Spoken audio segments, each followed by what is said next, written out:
Podcast Sem Aspas, com Ronald Lessa. Apoios: San Diego Suítes Hotéis, Governador Valadares, Fato Amano Restaurante, Rodízios de Massas, um rodízio de fato, Fato Amano, e a Associação Comercial e Empresarial de Governador Valadares, e Grão Total GV Ilha, padaria, confeitaria, cafeteria, restaurante e muito mais. Podcast Sem Aspas, com Ronald Lessa.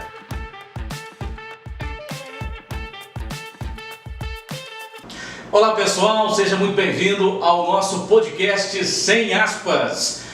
Olha, eu quero agradecer que já desde o início, como a gente já faz durante os nossos programas, durante os nossos episódios, os nossos patrocinadores, A gente agradece sempre, quero agradecer aqui a Grão Total, Grão Total na Ilha dos Araújos, em Governador Valadares. Tá pensando em fazer aí um coffee break aí, receber os amigos na sua casa, na sua empresa. Olha, lá tem o que você precisa para fazer, para receber os seus amigos, para fazer um café, aquele happy hour sensacional que você está pensando. Olha só as imagens que você está vendo aí, olha esse café maravilhoso, né? Pois é, dá uma passadinha lá na Grão Total, na Praça da Júlio Soares, logo na entrada aí dos Araújos, ali você vai ver lá a Grão Total, do grupo pertence o Marco, a Grupo Betel. É sensacional. Você conhece já a qualidade dos produtos Betel, então você já sabe já que a Grão Total vende, oferece, tem um atendimento excelente na qualidade aí de anos da padaria Betel, E agora a Grão Total também na Ilha dos Araújos. Dá uma passada lá, confere os produtos da Grão Total. Quero agradecer também Fato Amano, restaurante Fato Amano com a gente também. Muito obrigado, Elcio, pela parceria. Agradecer o San Diego Suítes, Governador Valadares, conforto, qualidade, um atendimento que a gente não tem o que falar, assim, de defeito, de problemas, Porque eles recebem a gente muito bem, tem um conforto, o pessoal atende de forma excelente lá, Os quartos, a acomodação, é referência em Minas Gerais, no Brasil, San Diego Suítes, Governador Valadares. Dá uma ligadinha pessoal, faça sua reserva, vem para Governador Valadares, quer ficar alguns dias com a sua namorada, com a sua esposa, dá uma passada lá, conheça lá os pacotes promocionais do Dia dos Namorados, dá uma conferida com o San Diego, que você vai gostar assim da acomodação, do conforto do San Diego. Está em todo o Brasil, Minas Gerais, tem alguns hotéis San Diego, da rede San Diego, para você conferir também. Agradeço a parceria da Associação Comercial e Empresarial de Governador Valadares. Jackson Lemos, obrigado aí pela parceria. Vamos então aqui com o nosso podcast Sem Aspas. Hoje eu estou recebendo aqui jornalista e chefe internacional, chefe Monge. Muito obrigado por ter aceito o convite e participar com a gente dessa entrevista, desse episódio. Esse é o 5º episódio do nosso Sem Aspas, nosso podcast que está nas plataformas digitais aí, tanto em vídeo quanto em áudio. Obrigado, viu, chefe? O prazer é meu, muito feliz de estar aqui. Chefe, quem veio primeiro, assim, a sua profissão como chefe de cozinha, restaurante, ou sua profissão de jornalista, que eu sei que nós somos colegas também, de jornalismo, de formação dentro da área da comunicação. Na verdade, eu vinha de uma família muito tradicional e lá a cozinha era para as mulheres. Então, minha avó cozinhava muitíssimo, fazia umas jantares imensos para muitas pessoas, para a família grande que tinha. Mas os homens eram vedados desse ambiente, Então, eu gostava muito de olhar, mas não podia estar muito perto, Então, aí, nunca pensei que ia terminar profissionalmente numa cozinha, Eu fui pelo lado das letras e do jornalismo. Eu fiz faculdade de letras e jornalismo no meu país, me formei e teve a oportunidade de trabalhar logo. Fui professor convidado numa universidade dos Estados Unidos, Então, foi um desafio que eu assumi muito cedo, Eu tinha 26 anos aí e já estava viajando, Começando a ir fora do meu país. Depois eu fui para o lado da linguística. Eu fiz uma pós-graduação em filologia hispânica na Espanha. trabalhei 10 anos num projeto de pesquisa de linguística no meu país, viajei o país inteiro, todos os cantinhos do meu país conheci, né? Foi muito legal isso aí. Só para informar o pessoal, né? Qual que é a sua nacionalidade? Eu sou equatoriano. País muito pequeno, do tamanho do estado de São Paulo, mas muito diverso. Como a Cordilheira dos Andes cruza, tem muitos pisos geográficos, né? Então tem a Amazônia, tem muita altitude, a parte mais alta do país fica em 6.310 metros, é muito alto. Minha cidade é 2.800 metros, é frio. A gente conhece pela televisão, né? Só a seleção brasileira, os times aqui no Brasil, vai jogar, já tem uma preparação, né? Tem uma altitude. Vai preparado, porque é muito alto, né? O desafio para... É 2 vezes quase a Ibituruna, praticamente, né? A altura, assim. Altitude. É que é 1.200. 3 vezes. 3 vezes. 1.200. 2 vezes. Não, sim, 2 vezes por aí. É alto mesmo, né? Então aí eu tive a oportunidade de conhecer todos os cantinhos do meu país, né? E já comecei a dar aulas na universidade lá, fiquei uns 7 anos trabalhando nisso aí. Eu gostava muito já de cozinhar, né? Já não morava com a minha família, era independente, então aí comecei a dar meus pulos na cozinha, né? Toda vez que eu voltava de dar aulas, que para mim era muito cansativo, eram 4 horas e essa ideia de ter que se expor 4 horas todo dia aí frente a 30 pessoas, assim, era muito cansativo para mim. Aí o melhor que eu tinha para relaxar era cozinhar, né? Eu morava um pouquinho fora da cidade, né? Então aí com o ar aberto, o céu aberto, acender a churrasqueira para mim era o melhor, né? Então cheguei no topo da minha carreira e estava um pouco cansado, né, de fazer o mesmo sempre. Eu estava nos 30 anos por aí e eu pensei, nossa, a vida é isso? É só isso? Vai ser o restante da minha vida repetindo esses padrões? Tem que fazer outra coisa, né? Então, é um mundo aí para ser descoberto. Então eu queria fazer empresa de cozinha, de gastronomia lá. Ia pegar uns cursinhos de fim de semana de gastronomia, né? E a família aí falou comigo, olha, se você quer fazer gastronomia, faz bem. Então faz uma faculdade boa, se forma, estuda direto e vai nisso, né? Então aí eu me lancei, né? Eu estava dando aulas numa sexta-feira, na seguinte segunda eu era aluno de novo, né? Foi um choque para mim isso aí. Eu fui no Peru, na escola Le Cordon Bleu, a escola francesa número 1, né? Mas eu era o velhinho da turma, né? Todos eram 17, 18 anos, estavam nos 30 aí, né? Mas foi uma experiência muito legal, muito desafiadora. Porque a ideia é que muitas pessoas agora estão muito relacionadas com a cozinha por conta dos programas tipo Masterchef, né? Que popularizou muito. Tem auge, né? Assim, a gente acompanha, a gente vê que tem um incentivo muito grande, né? Assim, acredito que até mais quando você despertou seu interesse, quando você decidiu, né? Sim. Agora, né? Sim, sem dúvida. Eu assistia todos os programas do estilo Masterchef, os da televisão britânica, Jamie Oliver, todas essas assim, porque eu gostava muito, né? Mas quando você vai na realidade é diferente, né? Porque uma coisa é a televisão, que mostra o que o público quer assistir, e outra coisa já é viver isso em carne própria, né? Foi um desafio muito grande para mim, né? Primeira aula na cozinha, cozinhando aí, todo mundo super estressado, um calor. Chegou o chefe, né? Chefe estilo francês, né? Bateu na coifa duríssimo, assim, todo mundo ficou assustado e gritou: aqui tem 3 inimigos. O primeiro são suas mãos, o segundo é o tempo e o terceiro é o chefe. Falou e saiu. Todo mundo aí, tremendo, né?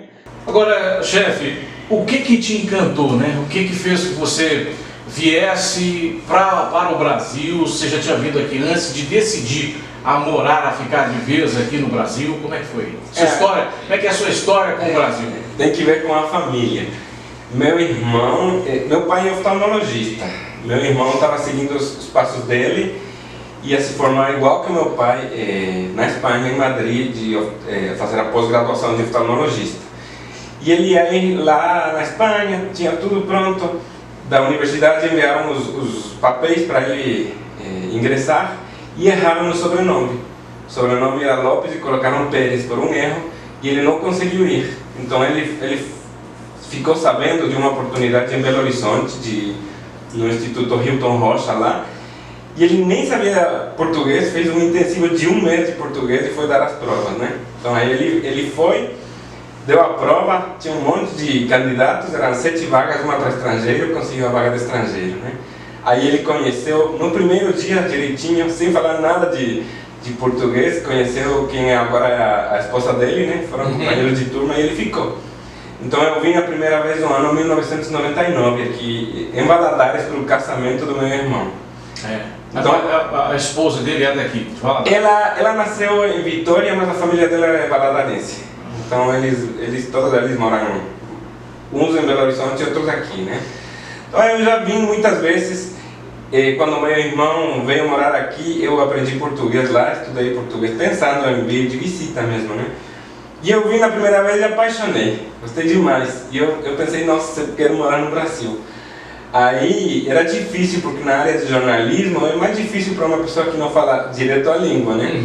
Mas você veio, a primeira vez, você veio aproveitou, foi conhecer outras cidades, estados? Sim. Sei, Belo Horizonte, Rio de Janeiro, não sei. Eu tive a oportunidade de ir várias vezes de visita mesmo, né? Aí eu passei um pouco, conheço o sul e o sudeste. O nordeste ainda não conheço muito, conheço um pouquinho o sul da Bahia. E tem um mundo inteiro para conhecer aqui no Brasil, né? Que tão grande, tem tanta coisa linda. Eu tive a oportunidade de conhecer Gramado, Porto Alegre, Curitiba, São Paulo, Rio, Búzios, Guarapari, Vitória, por aí mais ou menos. São lugares lindos. Lindos. Então aí eu sempre vim, né? Gostava muito de vir de férias, sempre pensando um dia eu quero morar aqui. Quando eu fiz gastronomia eu pensei em que ia morar aqui. E apareceu um projeto lá na minha cidade de um restaurante com uma sociedade um pouco grande lá. E eu fiquei por isso, decidi ficar lá porque era um nome muito conhecido e assumir a cozinha desse grupo. E fiquei. Mas depois eu vi que era uma dificuldade ter uma empresa que tem muitos sócios, porque cada um quer uma coisa diferente. Então depois de 1 ano trabalhando aí, eu saí. Aí nessa época eu vim aqui no Brasil, pensei vou vir 3 meses para pensar o que eu vou fazer da minha vida, né? Eu vim, estive 3 meses aqui, e já quando estava para voltar, eu conheci minha esposa. Então aí que te cantou de vez. Aí pensei, agora eu fico mesmo. A gente se conheceu, acho que uns 5 dias antes de eu ir embora, né? Aí ficamos em contato, falando, agora é fácil, né, com a tecnologia, falando todos os dias, né? Porque antes era complexo, né? Quando meu irmão veio aqui, ainda tinha que escrever carta física e mandar pelo correio, que demorava 3 semanas, né? Agora a tecnologia encurtou as distâncias, de segundos, né? Então aí ficamos em contato, eu vim e eu casei rapidinho por questões das leis do Brasil, que você pode vir só 6 meses num ano, né? Então se eu não casava nesse tempo, eu tinha que ir embora e voltar depois de 1 ano, né? Então aí teve que colocar um pouco de pressão na minha esposa, né? Aí casamos um pouco nas pressas, né? E eu já tinha um projeto que eu tenho aqui em Valadares, né? Um laboratório gastronômico, eu já tinha pensado, eu queria colocar no meu país e deu a vida. Você trouxe para Valadares? Eu trouxe aqui, né? E com sucesso, graças a Deus. E como é que tem ido? Tá bem. Tá bem. O seu restaurante, né? Funciona qual endereço? Conte funciona. Como é que é? Você tem um ponto físico na área central? Ou qual que é o formato do seu atendimento? O formato de Dark Kitchen, que é uma cozinha escura, é a tradução, né? Que é isso, uma cozinha profissional que faz os pratos e tudo, mas não tem um restaurante que atende pelo delivery. Então eu tinha pensado isso com várias opções de desenvolvimento, essa ideia, né? E aí eu comecei no ano da pandemia, em fevereiro.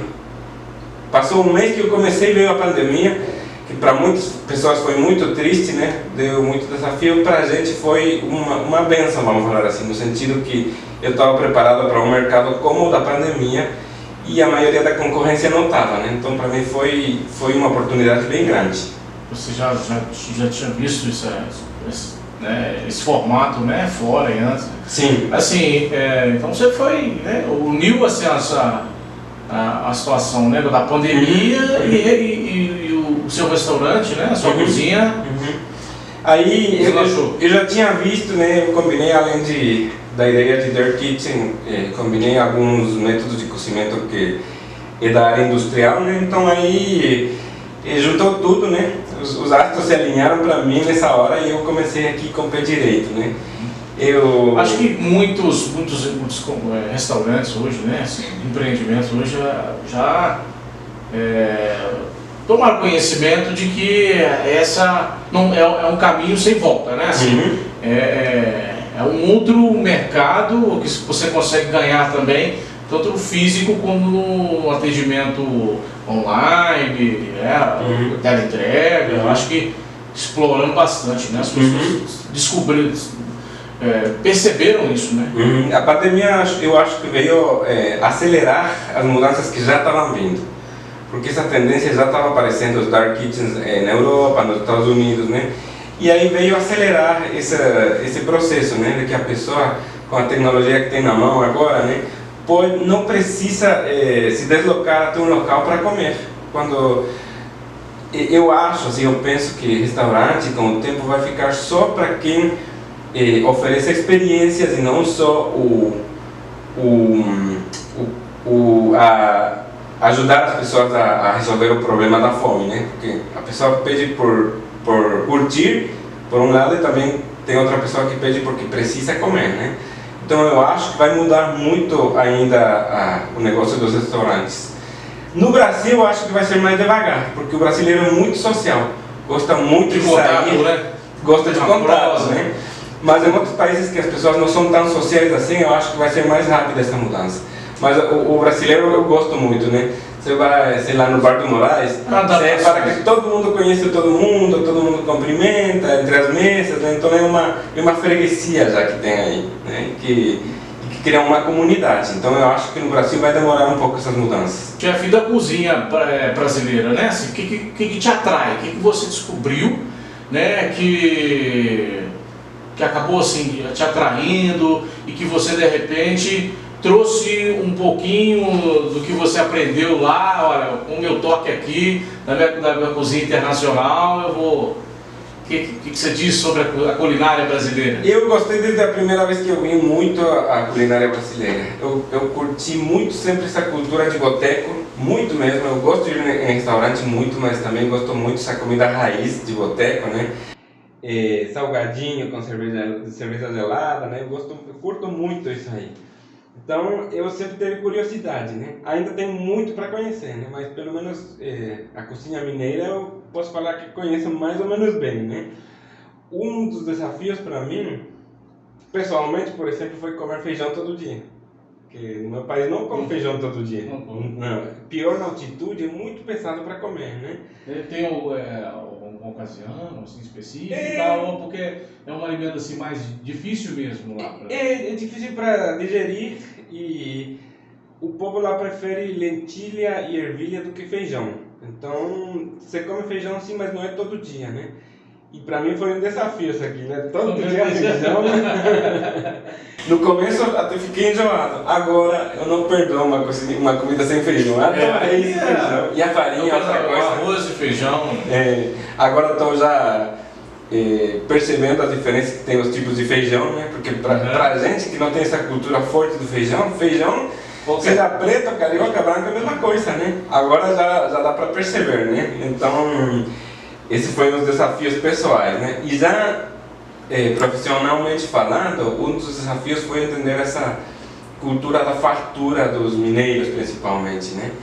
Que, por exemplo, nos padrões que eu trouxe da escola francesa, servir um tournedos de filé, uma peça alta de filé de 200 gramas, é um luxo. Aí o mineiro prefere ir na metade, mas ter dois, né? Porque visualmente é mais, né? E você vai assim já na roça, né? E gosta de ter arroz, feijão, repolho, macarrão, carne, uma sopinha, né? Tem muita fartura, né? Então para mim foi um desafio entender isso. Na hora que eu entendi, eu acho que sintonizei melhor com o público brasileiro, mas foi um desafio. No começo eu não estava entendendo o que acontecia. Compreender, né? Por que disso, né? E a cultura da farofa, né? Aqui da farinha, da farofa é muito forte. E eu acho que é só no Brasil que tem isso, né? Então, todas as diferenças pode ter na farofa. O mineiro adora também, mas eu acho que mais essa questão da farinha, na farofa, assim, no Nordeste também é muito forte, né? Assim, mais forte. Para nós, eu tenho um primo que veio esses dias, né? Esteve no Rio. E ele foi servido numa picanha com vinagrete e farofa. E ele experimentou a farofa sozinha assim, entalou, não tinha como comer. Nossa, que isso, falou? Você tem que aprender a comer a farofa, não é para comer assim, é para acompanhar, né? O caldinho do feijão, um pouquinho de vinagrete para misturar, né? Mas para a pessoa que não conhece, pode ser um desafio isso aí. E a sua especialidade hoje, assim, da sua cozinha, assim, como é que tá? Assim, você focou dentro da cozinha, assim, especialidade? Minha formação foi principalmente francesa e peruana, né? Porque a Le Cordon Bleu é técnica francesa durante 2 anos seguidos, né? E o restante do tempo 1 ano de cozinha peruana. Com também abrangendo um pouco a cozinha italiana, indiana, etc, né? Por minha cultura, eu também trago a comida equatoriana, né? Que não é tão conhecida, mas está num momento em que vai começar a decolar, assim, para ser mais conhecida. Então, aí eu tive que me adaptar essas variantes, né, para o público brasileiro. Por exemplo, um dos pratos carro-chefe que a gente tem é um joelho de porco, né? Joelho de porco... Sim. Só voltar. Claro. Vai carregar tudo. Aí, vamos lá. Um dos pratos carro-chefe que eu tenho é o joelho de porco, né? O que eu fiz com o joelho de porco, adaptei a tecnologia que a gente usa, né? Um joelho que fica 13 horas de cozimento, 3 dias de tempero, e adaptei com o gosto brasileiro, né? Dá uma pururucada no final, e acompanha uma farofa um pouco tropical, com laranja e coco e tomilho, né? E um mel, uma mostarda com mel de laranja, para adaptar essa mostarda mel tão clássica ao gosto um pouco mais tropical dos brasileiros, né? Você pode reparar até nas mesas postas como é muito tropical o Brasil, que lá fora não é tão assim. Gente, deixa eu só dar um pitaco aqui, porque assim, eu conheço esse prato, né, o joelho. Sensacional, viu? Se você ainda não teve a oportunidade de pedir para o chefe, né, faça seu pedido, né? Porque a gente come e é um prato assim bem generoso, assim, não é pouco não, mas dá vontade de comer mais, fica querendo mais. Engraçado. É só pedir mais de um, né? Sim. Engraçado porque muitas pessoas pensam joelho, e joelho tem carne. Na verdade, um corte do joelho junto com a parte final do pernil, né? Então tem muita carne, parece que não vai ter, mas tem muita carne, né? E é uma carne que tem muito colágeno, então o colágeno apaixona todo mundo. Onde for, o povo adora colágeno, mas não sabe, né? Por exemplo, a feijoada, a melhor feijoada, no meu gosto, é aquela que tem pé de porco. O que acontece? O pé de porco tem um monte de colágeno. Então solta todo esse colágeno no caldinho do feijão, e aí que fica essa textura maravilhosa. E aí a gente não sabe. Muita pessoa acha que é gordura, não é gordura, é colágeno. O que as mulheres pagam caríssimo para tomar em cápsulas, né, para as rugas. E o que tem a feijoada certa, que tem o joelho, que tem a pele do porco, né, em geral. Depois dessa, o consumo de feijoada vai aumentar. Vai aumentar. É uma dica boa, hein? Ô, chefe, eu agradeço a sua participação com a gente aqui. Ele trouxe um presente pra gente, né? Olha só, a gente está vendo aí nas imagens aí, olha só, muito obrigado mesmo pelo presente, né? Sensacional, obrigado mesmo. Tomara que vocês gostem. Um produto novo que vamos lançar que são empanadas mendocinas, uma especialidade da Argentina aí. Muito obrigado pelo presente. Chefe, passa o seu contato, se o pessoal quiser conhecer sua página, sua rede social, quiser acessar, ver lá, conhecer a sua cozinha, né, o seu menu, fala com a gente aí. É @chef.monge no Instagram, principalmente no Instagram. Tem no Facebook, mas a nossa rede principal é o Instagram, né? E o telefone de contato, deixa eu lembrar, porque... Fica à vontade aí. Eu não me ligo, eu nunca lembro, né? É o 33 99 21 8584. como é que estava o atendimento? Assim, de segunda a sábado, de domingo a domingo? Não, de terça a domingo. Terça a domingo. Estamos mais ou menos no final da tarde e à noite. Mas vamos entrar daqui a pouco no iFood e vamos ter um pouco mais de amplo horário de atendimento. Ok. Muito obrigado pela participação com a gente. Conhecer um pouquinho sobre a sua história, né? Tão rica aí. E por passar esse conhecimento para a gente aqui. Se o pessoal quiser conhecer mais sobre a sua história, o seu trabalho, é só fazer contato, né? Acessar a página da sua cozinha, da sua no Insta temos algumas dicas gastronômicas, falo um pouco da minha história, né? E postamos os bastidores da cozinha também, que as pessoas gostam muito de assistir isso aí. Valeu mesmo, muito obrigado. Então é isso, pessoal. Agradeço a sua companhia, a sua participação com a gente no nosso podcast, nossa quinto episódio do podcast Sem Aspas. Agradeço aos nossos apoiadores, o pessoal que está com a gente aqui, né, acreditando nessa iniciativa, nesse projeto. Quer conferir as outras edições, os outros episódios? Não conferiu ainda? Dá uma conferida aí. A gente está com os episódios tanto nas plataformas de áudio, né, no Spotify, no Deezer, como também no YouTube, né, nosso canal no YouTube. Sem Aspas.podcast, procura lá, você vai conferir as nossas entrevistas e poder compartilhar também. Compartilhe as nossas entrevistas, dá um like lá, tá bom? Muito obrigado. Podcast Sem Aspas, aqui toda conversa é boa. Podcast Sem Aspas, com Ronald Lessa. Apoios San Diego Suítes Hotéis, Governador Valadares, Fato Amano Restaurante, Rodízios de Massas, um rodízio de fato, Fato Amano, e a Associação Comercial e Empresarial de Governador Valadares, e Grão Total GV Ilha, padaria, confeitaria, cafeteria, restaurante e muito mais. Podcast Sem Aspas, com Ronald Lessa.